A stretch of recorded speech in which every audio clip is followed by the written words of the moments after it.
Muy bien. Boomi Chauhan. Boomi Chauhan. ¿Alguien sabe quién es? Yo voy a ser sincero, hasta hace unos días no tenía ni idea. Vamos, que no es que sea una persona muy famosa. Pero es interesante la historia de esta mujer, ¿no? Y me va a servir de ilustración para hablar sobre la introducción de la predicación. Esta mujer hace un mes y medio aproximadamente iba a coger un avión de la India a Londres o a Inglaterra, no sé exactamente a qué ciudad iba. Entonces, como en la India pues el tráfico está mal, bueno, como en casi todo sitio, ¿no? Pues la mujer llegó tarde al aeropuerto, 10 minutos. Y llega a embarcar y el avión está allí todavía.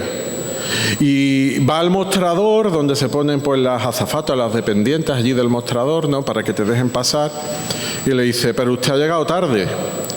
Y dice, bueno, pero si es que el avión está ahí, ¿qué más le da? Haga usted una excepción. Digo, no, dice la señora, no puede subir.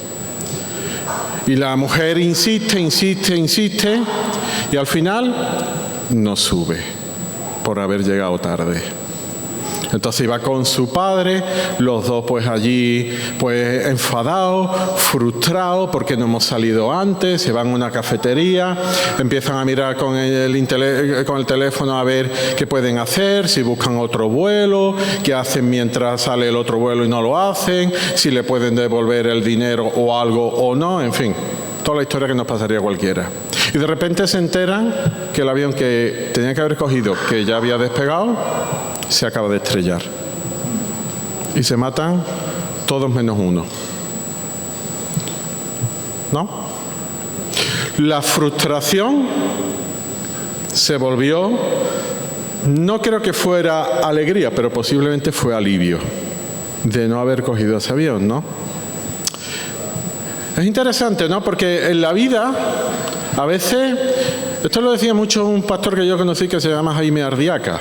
En la vida, a veces, perdiendo, se gana, ¿no? Y es prácticamente lo que Pepe ha leído de Filipenses, ¿no?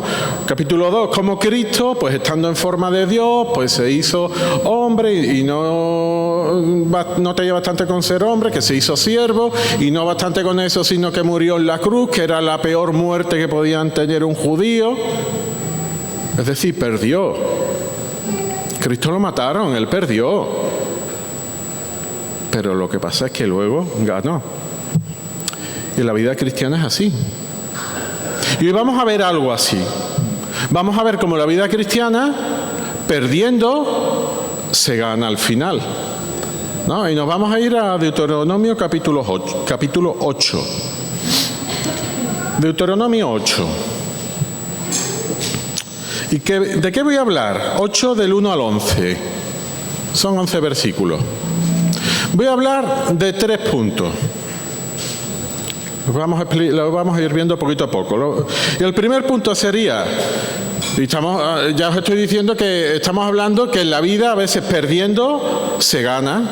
Y vamos a ver qué tenemos que perder. Y también qué ganamos. ¿Y qué perdemos? Pues lo primero que vamos a perder es nuestra voluntad. Hay que rendir la voluntad. Vamos a ver hoy realmente en qué consiste la escuela de la santidad. Ahora, la vida cristiana, desde que nos convertimos hasta que morimos, pues prácticamente ese tiempo estamos en un proceso que se llama santificación. Somos santos y progresamos en esa santificación. Es un proceso compartido. El Espíritu Santo obra en nosotros y al mismo tiempo nosotros también tenemos que hacer algo. Y nos vamos a enfocar en qué tenemos que hacer nosotros, ¿no? Y el primer punto, como ya he dicho, sería rendir la voluntad. El segundo punto sería rendirnos en la necesidad. Y el tercer punto sería rendirnos en la prosperidad. Por tanto, lo repito, rendir la voluntad, rendirnos en la necesidad y rendirnos en la prosperidad. Muy bien, vamos a leer el texto, los 11 versículos del tirón. Esta es la Biblia de las Américas, pero bueno, da igual la versión que tengáis. Deuteronomio 8:1. Dice, todos los mandamientos que yo os ordeno hoy, tendréis cuidado de ponerlos por obra. Y está hablando Dios a través de Moisés. a fin de que viváis y os multipliquéis y entréis y toméis posesión en la tierra que el Señor juró dar a vuestros padres. Y te acordarás de todo el camino por donde el Señor tu Dios te ha traído por el desierto durante estos 40 años, para humillarte, probándote, a fin de saber lo que había en tu corazón, si guardarías o no sus mandamientos. Y te humilló, y te dejó tener hambre, y te alimentó con el maná que no conocías, ni tus padres habían conocido, para hacerte entender que el hombre no solo vive de pan, sino que vive de todo lo que procede de la boca del Señor. Tu ropa no se gastó sobre ti, ni se hinchó tu pie durante estos 40 años. Por tanto, debes comprender en tu corazón que el Señor tu Dios te estaba disciplinando así como un hombre disciplina a su hijo. Guardarás, pues, los mandamientos del Señor tu Dios para andar en sus caminos y para temerle. Porque el Señor tu Dios te trae a una tierra buena, a una tierra de corrientes de aguas, de fuentes y manantiales que fluyen por valles y colinas, una tierra de trigo y cebada, de viñas, higueras y granados, una tierra de aceite de oliva y miel, una tierra donde comerás el pan sin escasez, donde nada te faltará, una tierra cuyas piedras son hierro y cuyos montes puedes sacar cobre. Cuando hayas comido y te hayas saciado, bendecirás al Señor tu Dios por la buena tierra que Él te ha dado. Cuídate de no olvidar al Señor tu Dios, dejando de guardar sus mandamientos, sus ordenanzas y sus estatutos que yo te ordeno hoy. Vamos a orar. Padre Celestial, te agradezco la posibilidad de estar aquí, en esta iglesia, leyendo tu palabra, aprendiendo de ella. Yo te ruego que tú me ayudes a transmitirla, Padre, de forma fiel, de forma clara, de forma pertinente, que podamos entender lo que tú has inspirado y lo que tú quieres de nosotros. Que tu Espíritu Santo nos ilumine en esta obra, porque te lo ruego en el nombre de Jesucristo. Amén. Muy bien, pues voy a decir un truco cómo he dividido el texto. Lo he dividido en 3 y simplemente lo he dividido de esta manera porque cada parte de la que he dividido termina con la necesidad de guardar los mandamientos. Entonces nos vamos a ir al versículo 1 y 2, que es la primera parte. Y ya os digo que era la necesidad de rendir nuestra voluntad al Señor, como un punto fundamental en nuestro proceso de santificación. ¿Vale? Entonces, nos vamos al versículo 1. Y dice, todos los mandamientos que yo ordeno hoy, tendréis cuidado de ponerlos por obra. Y lo primero que nos deberíamos de preguntar es, bueno, ¿y estos mandamientos qué son? ¿Qué es lo que hay que tener cuidado de ponerlo por obra? Y vamos a hacer un breve recordatorio de en qué libro estamos y a quién él está hablando y qué es lo que está diciendo. Entonces, estamos en el libro de Deuteronomio. Deuteronomio es un nombre un poco raro, ¿no? Este nombre nosotros no lo utilizamos en nuestra vida así cotidiana, no solemos utilizarlo. Deuteronomio pues viene a significar, ¿sabéis lo que significa? Segunda ley. Es un término griego, segunda ley. ¿Y por qué la segunda ley? Pues la segunda ley porque evidentemente antes de la segunda hubo una primera. ¿Y dónde está la primera? Bueno, pues la primera pues se describe, se relata en el libro de Éxodo, libro de Levítico, libro de Número. Y vamos a recordar a quién le está hablando. Pues le está hablando a los hebreos. ¿Y a qué hebreos? Pues bueno, sabemos que los hebreos salen de Egipto porque el faraón los estaba esclavizando, pues salen con Moisés, con las 10 plagas, cruzan el Mar Rojo, que se abre el agua y luego cae sobre los egipcios y llegan al desierto. Y podríamos preguntarnos, bueno, ¿a dónde iban? Bueno, pues iban buscando la tierra prometida, la tierra de Canaán, la tierra prometida. ¿Y qué distancia hay desde Egipto a Canaán? Bueno, pues hay un paseo, hay unos 300 kilómetros, más o menos. 300, también depende del camino que uno coja, ¿no? Pero por el más cortillo, unos 300 kilómetros. Eso es como desde aquí, ¿qué os digo yo? No sé si desde aquí, un poco más que de aquí a Mérida, un poco menos que de aquí a Almería. Oye, eso está un paseo, ¿eh? Hoy en día lo hacemos en tren o en coche. Bueno, en tren como está, no lo sé cuánto tardaremos. Pero en coche lo hacemos en pocas horas. Pero esta gente iban andando. Y era una nación. Aquí no iban 50 o 60 mil, ¿eh? Aquí iba 1,5 millones de personas, por lo menos. Y 1,5 millones de personas, pues que llevaban niños, que llevaban ancianos. ¿Cuánto tiempo se hace eso? 300 kilómetros. Un tiempo, ¿no? Dependiendo del ritmo que cogieran, llegarían antes o después. ¿1 mes? ¿2 meses? ¿3 meses? ¿Sabéis cuánto tardaron? 40 años. 40 años en hacer los 300 kilómetros. Es una auténtica barbaridad hacer 300 kilómetros en 40 años. Y ellos pensarían, bueno, ¿y por qué? Porque se tiraron la mayoría del tiempo dando vueltas, ¿eh? No es que fueran en línea recta y se paraban, no, se tiraron mucho tiempo dando vueltas. ¿Y por qué?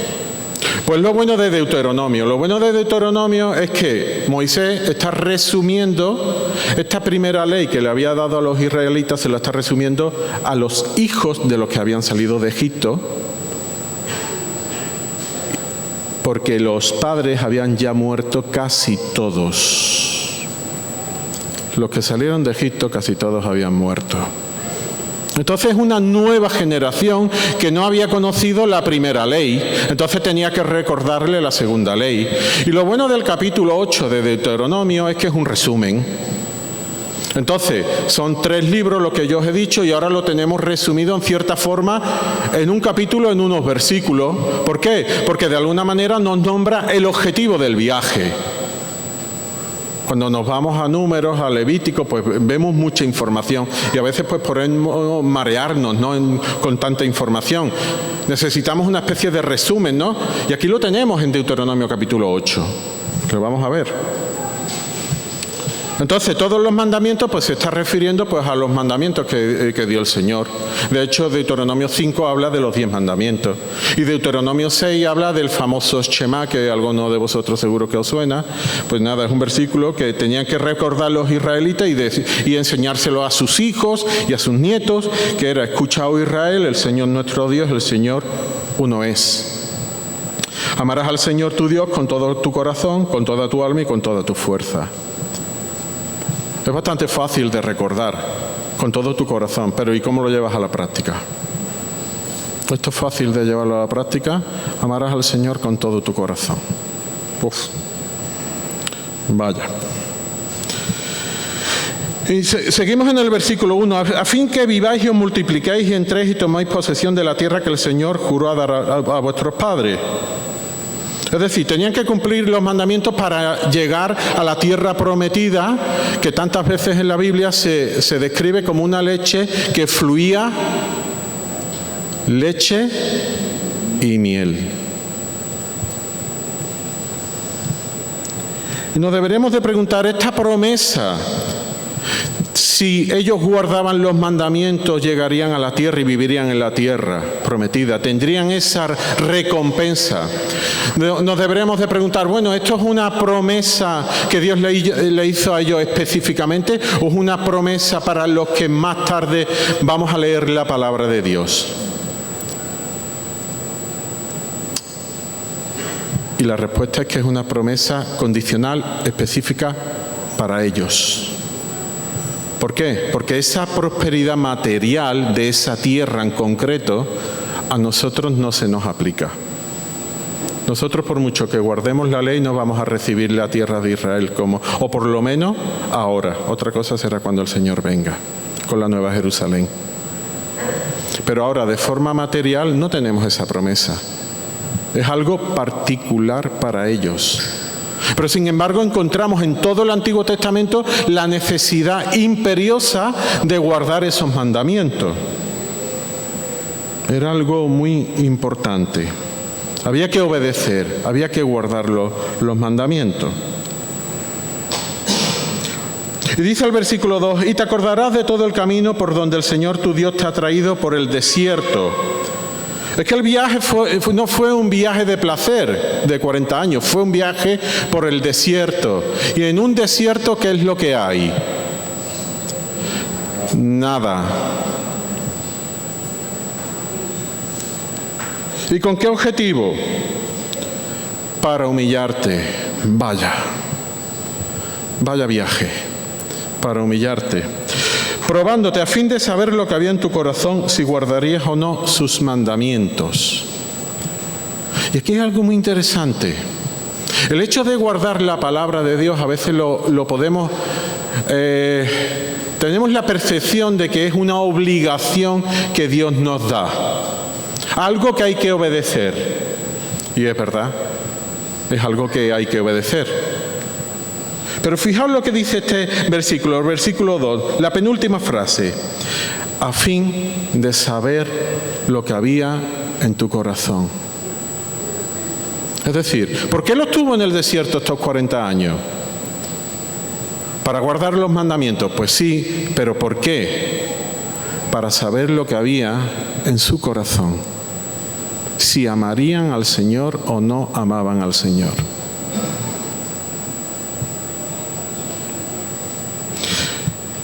Y la pregunta que nos podríamos hacer es, ¿Israel tuvo éxito? Los padres no tuvieron éxito. Los padres de esta generación pecaron, sobre todo cuando mandan a los 12 espías a la tierra de Canaán. 2 de ellos, Caleb y José, dice que entren a conquistarla, pero hay 10 que se asustan. Y dice, aquella tierra es muy buena, pero allí hay grandes gigantes, allí hay fortalezas, allí aquello no se puede conquistar. Y todo el pueblo se atemoriza.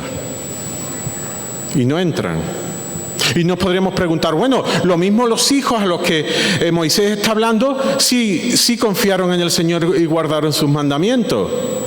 Bueno, pues sí entraron en la tierra de Canaán, pero no la conquistaron por completo. Entre otras cosas, porque no obedecieron completamente la palabra de Dios. Y cuando pasa el tema de la conquista y llegamos a los jueces, pues siguen con los problemas. El pueblo de Israel cae en un ciclo de pecado, de arrepentimiento. Dios levanta un juez, un libertador, y viene esa restauración. Y luego otra vez pecado y tal y cual. Y luego llegamos a los reyes, el Reino Unido, a Saúl, a David, a Salomón. ¿El mejor cuál fue? Eso no lo sabemos. David. ¿Y David al final qué hace? Bueno, al final, a mitad de su vida, ¿qué hace? Mata a un hombre, lo manda para quedarse con su mujer. Uf. Y este era el mejor, ¿eh? Imaginaos el peor. Y cuando Salomón muere, pues el reino se divide. Y quedan 10 tribus al norte, 2 tribus al sur. Y de las tribus al norte empiezan a pasar años. ¿Sabéis cuántos reyes buenos? 0. Ni uno. Y de las tribus del sur, bueno, algunos buenos. Pero al final siguen el mismo camino de las del norte. Las del norte, pues los asirios vienen, los invaden y los esparcen por todo el mundo. Y las del sur, pues al final vienen los babilonios. Están en Babilonia 70 años y ahí tenemos los relatos, por ejemplo, de Daniel, ¿no? Y luego pues vuelven con Nehemías, vuelven con Esdras, reconstruyen el templo y llegamos a Malaquías. Y podríamos decir, bueno, a lo largo de toda la historia del Antiguo Testamento, pues igual ya guardaron la ley, ¿no? Aprendieron a guardar la ley. Y la realidad es que cayeron en la idolatría cantidad de veces, ¿no? Y cuando llegamos al último libro del Antiguo Testamento, que es el libro de Malaquías, fijaos lo que dice Malaquías 1:6. El hijo honra al padre y el siervo a su señor. Si pues yo soy padre, y está hablando el Señor, ¿dónde está mi honra? Y si soy Señor, ¿dónde está mi temor? ¿Por qué? Porque el pueblo de Israel ni honró ni tenía temor del Señor. Este es el plan del Antiguo Testamento. Una caída continua porque no eran capaces de guardar los mandamientos, la palabra del Señor. Pero esto no era nuevo. Ya en Deuteronomio capítulo 18 Moisés profetizó algo. Profetizó la venida de un profeta que será distinto a como a él lo habían tratado. ¿Por qué? Porque a Moisés, el pueblo de Israel, no lo quería. Continuamente se quejaron al Señor de él. Y no lo escucharon. Y dice Deuteronomio 18:15, profeta en medio de ti y de tus hermanos como yo, te levantará Jehová tu Dios. A él oiréis. Y la cuestión que nos deberíamos hacer entonces es, bueno, ¿y es posible guardar la palabra? Porque estamos hablando que este texto habla mucho de guardar la palabra. ¿Es posible guardar la palabra? Sería la pregunta que nos podríamos hacer, ¿no? Cuando vamos a Romanos, ya en el Nuevo Testamento, pues nos dice Pablo, porque todos pecaron y están destituidos de la gloria de Dios. No hay ni uno que guarde la palabra. Pero es que además se pone más complicado, porque cuando nos vamos a Santiago, dice, porque cualquiera que guarda toda la ley, pero tropieza en un punto, se hace culpable de todo. Madre mía. Es posible que tú lo guardes todo, pero como una vez te equivoques en uno, realmente el pecado no es una equivocación, es una rebeldía. Pero ya te haces culpable de todo. No puedes librarte. Y lo peor es que la paga del pecado es muerte. No puedes estar con Dios. Esa es la paga del pecado. La muerte eterna. Pero tenemos una buena noticia, ¿no? La noticia del Evangelio.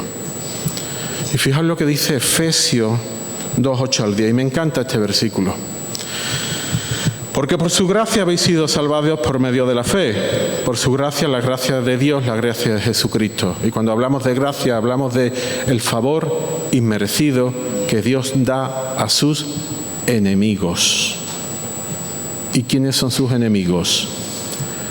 Nosotros. Por medio de la fe, y esto no es no de vosotros, sino que es un don, es un regalo de Dios. Él nos da ese regalo inmerecido. No es por obras para que nadie se gloríe. Pero fijaos cómo continúa el 10, dice, porque somos hechura suya, creados en Cristo Jesús, para hacer buenas obras. Cuidado, no somos salvos por obra, pero sí hemos sido salvados para hacer buenas obras, las cuales Dios preparó de antemano para que anduviéramos en ellas. Entonces, ¿cuál debe de ser, cuando leemos en el Antiguo Testamento la necesidad imperiosa de guardar la palabra, cuál debe de ser nuestra actitud? Dice Juan 14, y es un pasaje muy parecido al que estamos hablando, sobre guardar la palabra y amar al Señor. Jesús respondió y le dijo, si alguno me ama, guardará mi palabra, y mi Padre lo amará, y vendremos a él y haremos con él morada. Es decir, guardar la palabra tiene una semilla, y esa semilla es el amor a Dios, el amor a Cristo. ¿Y por qué tenemos esa semilla? Porque Él nos amó primero, según Primera de Juan. Él nos amó. Él nos abrió los ojos.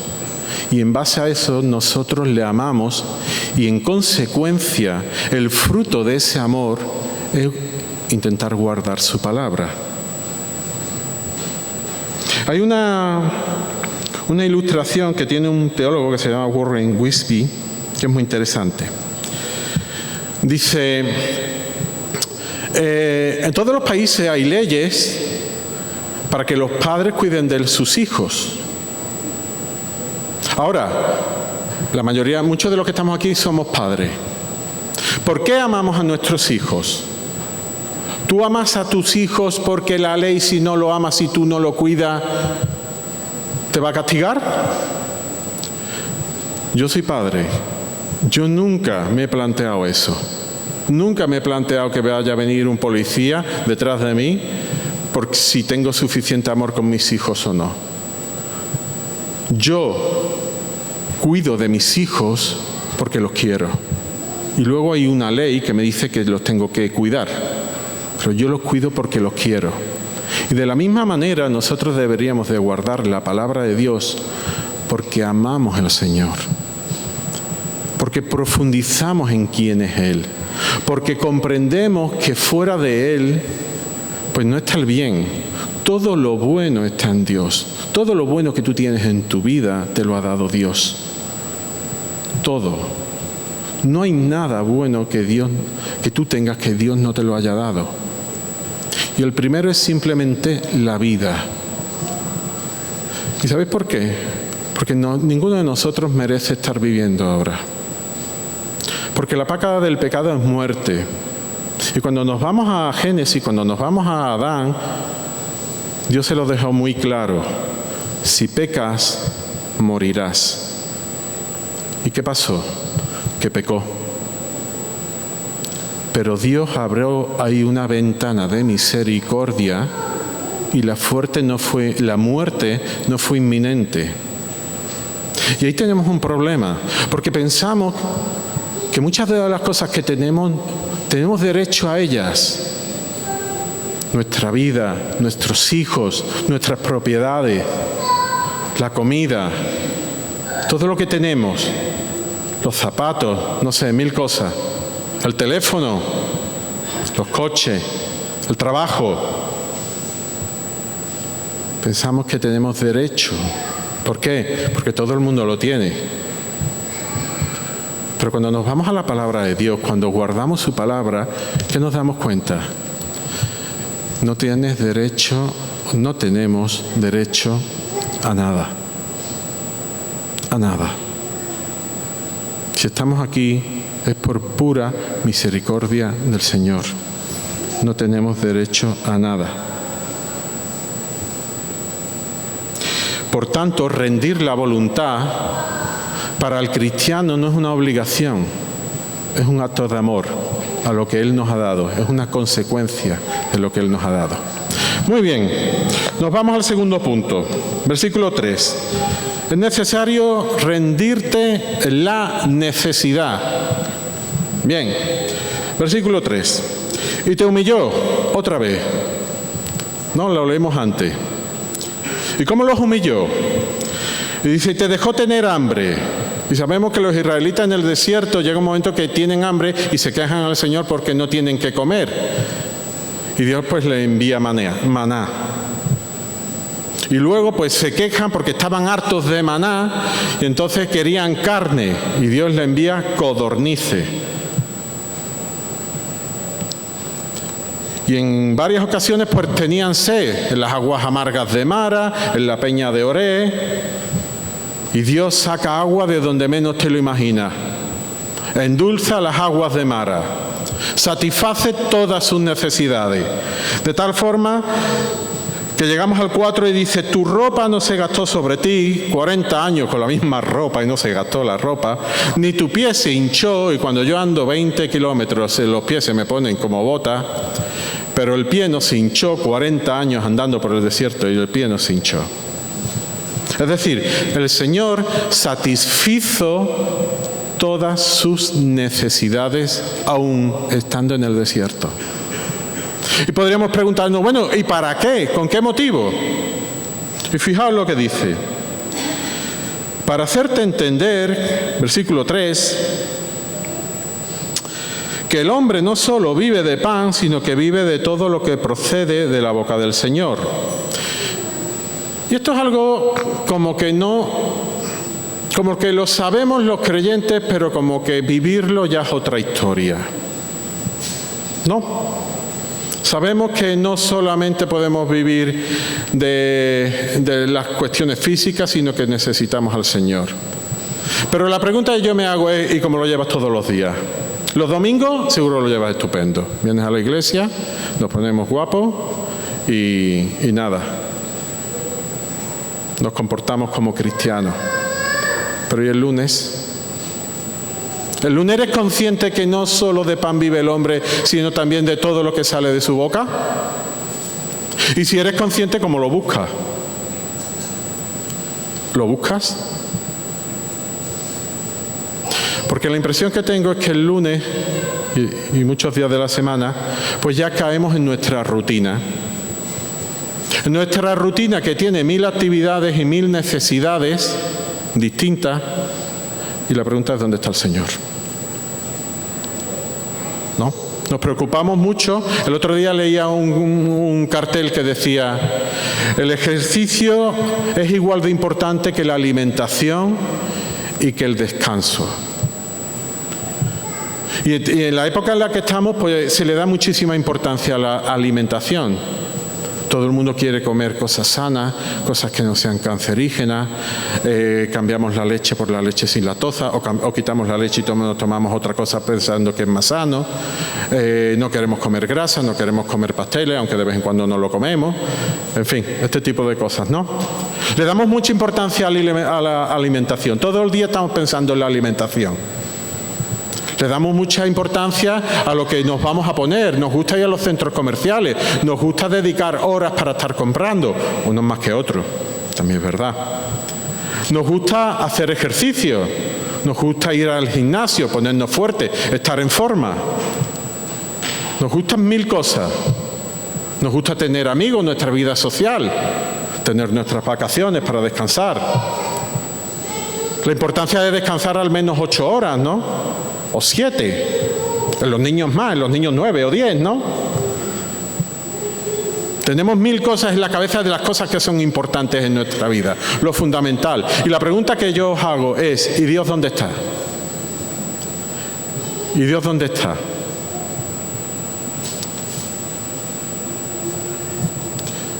¿Dónde está Dios en nuestro trabajo? ¿Dónde está Dios cuando hacemos de comer? ¿Dónde está Dios cuando estamos estudiando? Somos conscientes que el hombre no puede vivir solo de pan, sino de todo lo que sale de la boca del Señor.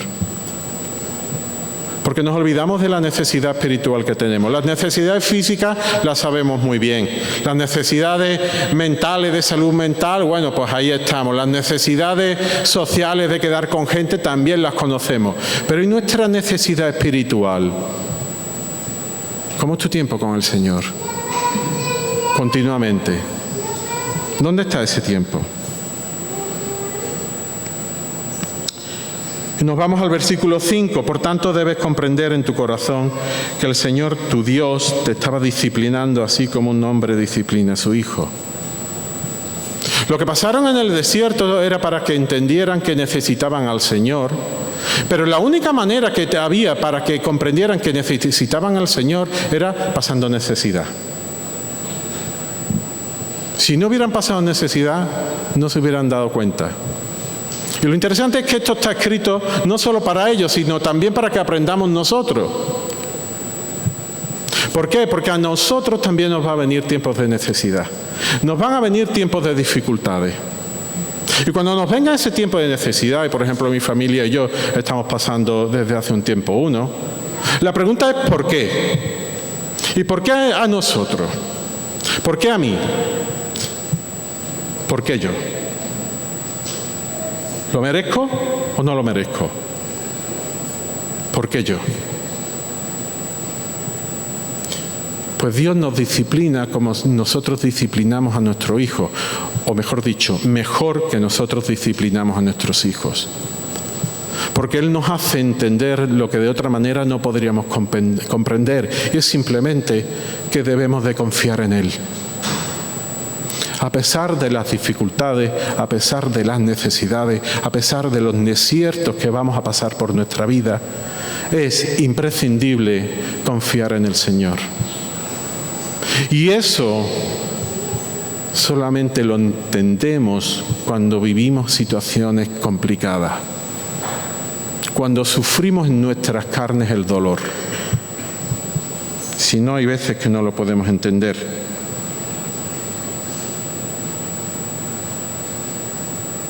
Guardarás pues los mandamientos del Señor tu Dios para andar en sus caminos y para temerle. La pregunta que nos deberíamos de hacer en este punto de rendirnos en la necesidad es: ¿qué prioridad das a tu salud espiritual?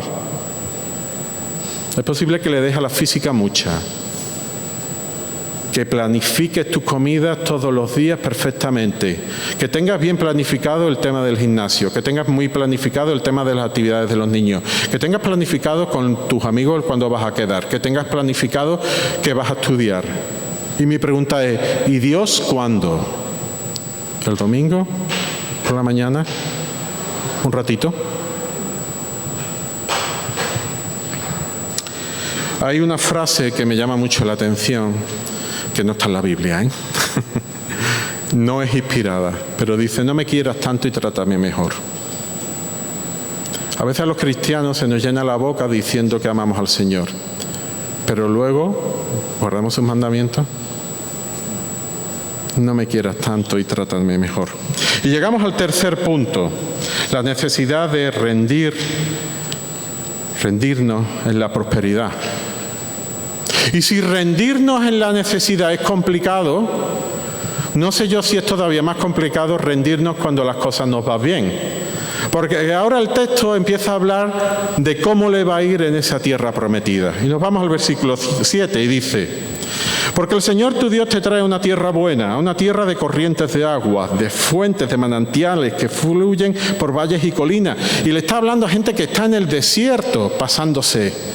Y le está hablando de una tierra, bueno, pues parecida, supongo que será así. No tanto, ¿no? Esto es más Canadá que... Pero bueno, una tierra que fluye en ríos, ¿no? Con arroyos, que puede sembrar trigo, cebada, viñas, higueras, granado, es decir, que van a tener suficiente alimento para saciarse en un sitio que estaban todo el día comiendo maná. Pues se le pondrían los ojos así de grandes cuando le hablaran de todo eso, ¿no? Estarían de maná hasta la coronilla. Una tierra donde comerás el pan sin escasez, donde nada te faltará, una tierra que hay hierro, que hay cobre, y cuando hayas comido y te hayas saciado, bendecirás al Señor. Ahora, lo que yo me pregunto es, ¿cuál era la verdadera recompensa? Porque los israelitas estaban muy obsesionados con la tierra prometida. No, era como si soñaran en llegar a esa tierra. Claro, estaban en el desierto, tampoco le podemos echar nada en cara, ¿no? Pero luego cuando llegan a la tierra prometida siguen teniendo problemas. Y la pregunta es, ¿cuál era la verdadera recompensa? Y la respuesta es que la verdadera recompensa era la presencia del Señor. Y esa presencia podía estar en el desierto o esa presencia podría estar en la tierra prometida. Y desde luego nos gusta que las cosas nos vayan bien. Nos gusta porque no haya enfermedad en nuestras vidas. Nos gusta tener trabajo, nos gusta estar económicamente pues en un lugar pues aceptable por lo menos, ¿no? Nos gusta que nuestros hijos no sufran, que saquen buenas notas, que vaya todo bien. Y cuando las cosas nos van bien, la pregunta es, ¿y qué lugar ocupa el Señor en tu vida? ¿Y qué lugar ocupa el Señor en tu vida? ¿Y qué promesas tenemos nosotros? Porque hemos dicho que la tierra prometida, por lo menos esta terrenal, era para los judíos, pero no era para nosotros. Cuando vamos a la palabra de Dios y para guardar los mandamientos, lo primero que hay que hacer es, o para guardar su palabra, lo primero que hay que saber es conocer la palabra. Y con la palabra hay algo que pasa que debemos de tener cuidado, porque en ocasiones cristianos que llevamos toda la vida en la iglesia, como por ejemplo Antonio estaba comentando que nosotros pues llevamos ya aquí un montón de años, ¿no? Y no somos los más viejos del lugar, es quien lleva más. Pues podemos caer en el error de pensar de que la palabra la conocemos ya, que conocemos la historia de David, que conocemos la historia de Josué, de José, conocemos el Génesis. Pero hay algo interesante que pasa con la palabra. Con la palabra pasa como las estrellas del cielo. En el siglo II a.C., pues un griego, creo que se llamaba Ptolomeo, empezó a contar las estrellas que había en el cielo. Y llegó a la conclusión que había unas 1200, más o menos. Y las dividió en constelaciones, ¿no? La del oso, la del león. Y conforme fue aumentando la ciencia y ya empezaron a hacerse telescopios y miraron al cielo, pues se dieron cuenta que donde parecía que no había ni una, con el telescopio aparecían allí miles y miles de estrellas. Y ha aumentado la tecnología y los telescopios ya no son pequeñitos, ya hay telescopios espaciales que aumentan, pues no sé la potencia que tienen, la verdad. Y lo interesante es que esto todavía continúa. Cuando miran a un determinado lugar del espacio, por muy pequeño que sea, todavía aparecen nuevas estrellas que no se conocían. Pues hermanos, os voy a decir una cosa. La palabra de Dios es igual. A lo mejor tú te conoces las 4 historias que aprendemos en la escuela dominical. Pero conforme tú profundizas en su palabra, empiezas a ver las riquezas que hay escondidas en ella, los misterios que Dios nos da y cómo el Espíritu Santo nos ilumina para poder entenderlo. Para guardar la palabra, lo primero que hay que hacer es conocerla y lo segundo es ponerla en práctica. No quedártela en tu casa, no quedártela el domingo por la mañana, sino ponerla por práctica. Os describo simplemente 4 o 5 promesas que nos describe la Biblia para aquellos que creemos en Él. La providencia, Romanos 8:28. Sabemos que los que aman a Dios todas las cosas nos ayudan a bien. Esto es para los que son llamados conforme a su propósito. A pesar de las dificultades, todo nos ayuda bien. El descanso, venid a mí todos los que estáis cansados y cargados, y yo os haré descansar. Porque comprende realmente el valor de las cosas.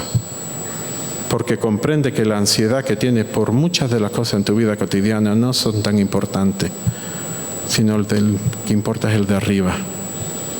Paz. Juan 14:27. La paz os dejo, mi paz os doy. No os la doy como el mundo la da. No se turbe vuestro corazón, ni tenga miedo. Satisfacción, 1 Pedro 1:6-7, en el cual os regocijáis grandemente, es decir, os alegráis grandemente, aunque ahora, por un poco de tiempo, si es necesario, seréis afligidos con diversas pruebas. Y me gusta este versículo porque reconoce que a veces somos afligidos, pero aún en la aflicción podemos tener la tranquilidad, el gozo, el regocijo de saber que el Señor lo está controlando todo. Y por último, la vida eterna. 1 Juan 5:11-12. Y el testimonio es este, que Dios nos ha dado vida eterna y esta vida está en su Hijo. Y el que tiene al Hijo tiene la vida, y el que no tiene al Hijo de Dios no tiene la vida. Y cuidado, de la misma manera que hablábamos de una profecía condicionada al principio, esta es una profecía condicionada. El que tiene al Hijo tiene la vida, y el que no lo tiene, no tiene vida eterna. ¿Y qué quiero decir con esto? Pues que si no has entregado tu vida a Cristo, hoy sería un buen día para hacerlo. Porque la vida no es solamente las cosas que vemos, las necesidades físicas, las necesidades sociales, las necesidades mentales. La vida es algo más. El ser humano tiene una necesidad de trascendencia. Para mí es interesante cuando hay distintos futbolistas que han perdido a niños, como José Enrique, por ejemplo, o Cañizares, creo que también perdió un hijo.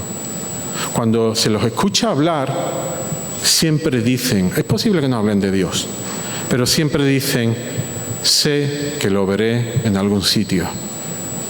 ¿Por qué? Porque todo el mundo, sea cristiano o no sea cristiano, aspira a algo más.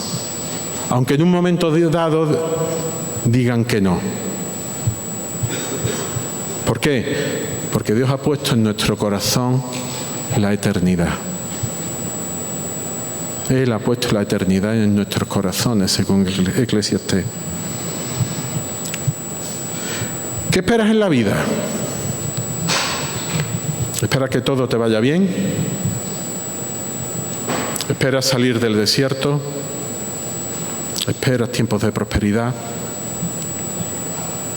Isaías 40:31, pero los que esperan en Jehová tendrán nuevas fuerzas, levantarán alas como las águilas, correrán y no se cansarán, caminarán y no se fatigarán. Te damos gracias, Señor, por tu palabra. Te damos gracias porque ella vivifica nuestros corazones, porque podemos confiar en tu obra, Padre, con lo que tú dices a través de ella. Ayúdanos a entenderla, que tu Espíritu Santo continúe haciendo la obra de santificación en nuestra vida. Ayúdanos también a ponerlo por obra. Y sobre todo, ayúdanos, Padre, a comprender el gran amor que tú tienes por nosotros, que entregaste a tu Hijo Jesucristo por nosotros, sin tener ninguna necesidad, simplemente porque tú nos querías. Como nosotros podemos querer a nuestros familiares, pero mucho más, Padre. Te ruego, Padre, por esta iglesia, para que tú la bendigas en esta nueva etapa que comienza, y tú le des sabiduría a sus líderes también para que sean guías, Padre, en esta nueva etapa. Porque te lo pido en el nombre de Jesucristo. Amén.